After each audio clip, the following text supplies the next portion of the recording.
Thank you for joining us at 6. I'm Vanessa Murphy. Good evening. I'm Brian Loftus. In less than an hour, protesters will take to the Las Vegas Strip to demand justice for Breonna Taylor. 8 News Now reporter Kate Houston spoke to local activists about how this momentum could potentially spark change in our community.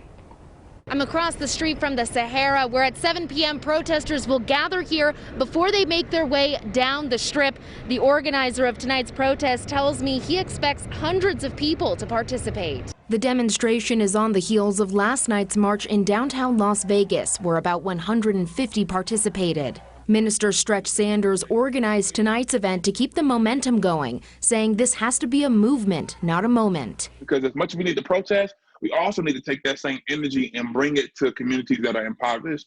We also need to vote. We also need to educate people on the history of voting and the importance of voting. So it's not just about protesting. Sanders will be joined by many local activists, including Desiree Smith, with more than a hashtag. Smith was pleasantly surprised by the turnout last night, but alarmed by the force they were met with. She tells me while tonight's march is in solidarity with Louisville, she also wants to bring attention to what's happened in Las Vegas. We have our own Breonna Taylors, we have our own George Floyds out here, but they don't like to show that because it will shy away the tourists. The tourists won't want to come. They're like, what's going on in Vegas? Tonight's protest will not be the last. Sanders says there will be actions taken every week from this point on, whether it's a protest or engaging local officials to support the Black community.